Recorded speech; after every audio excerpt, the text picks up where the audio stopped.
අපි මෙතනදී කතා කරන්නේ ඉංග්‍රීසි වාක්‍ය ලියනකොට අපිට පාවිච්චි කරන්න පුළුවන් උපකාරී පදයක් වෙන do සහ does ගැන. හරි? එතකොට මේ do සහ does අපිට ඉංග්‍රීසි වාක්‍ය ලියනකොට සරල වාක්‍ය ලියනකොට වර්තමාන කාලේ සරල වාක්‍ය ලියනකොට පාවිච්චි කරන්න පුළුවන් එක්තරා ආකාරයක උපකාරී පදයක්. මේකම අපිට මේ do සහ does භාවිතා කරලා එහෙම නැත්නම් මේ උපකාරී පද දෙක භාවිත කරලා නැති අනාර්ථ වාක්‍ය සහ ප්‍රශ්නවාචී වාක්‍ය නිර්මාණය කරන්න පුළුවන්.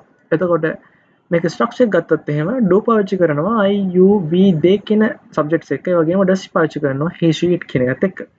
නැති අනාර්ථ වාක්‍ය ගත්තොත් එහෙම do not එහෙම නැත්නම් don't පාවිච්චි කරනවා I we you they එක්ක. does not පාවිච්චි කරනවා he she it එක්ක. උදාහරණ විදිහට ගත්තොත් එහෙම I do my homework every day. මම මගේ ගෙදර වැඩ කරන හැමදාම she does her makeup in the morning. එයාගේ මේකප් එක කළා උදේ.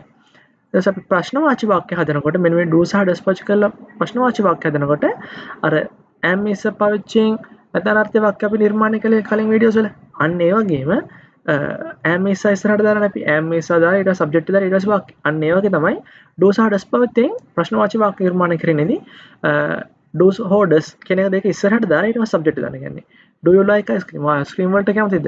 Does he play football? ඔහු පාපන්දු ක්‍රීඩා කරයිද? එතකොට නැති අනාර්ථය වගේ ගත්තාම I do my homework every day කියන එකේ නැති අනාර්ථය පදය I don't do my homework ගන්න පුළුවන්. ඒ වගේම she doesn't do her makeup. ඊට නැති අනාර්ථය වාක්‍ය හදනකොට නැති අනාර්ථයේ වාක්‍ය ප්‍රශ්නවාචී වාක්‍ය හදනකොට don't you සහ ඒ කියන්නේ don't පදය කලින් දාලා අපිට හදා ගන්න පුළුවන්. සරලවම do සහ does භාවිතයෙන් සරල වාක්‍ය නිර්මාණය කරන්න ඔන්න ඔය විදිහට තමයි. මම හිතනවා ඔයගොල්ලන්ට තේරෙන්නේ නැති කියලා. එහෙනම් අපි ඊළඟ වීඩියෝ එකෙන් හම්බෙමු. ස්තුතියි.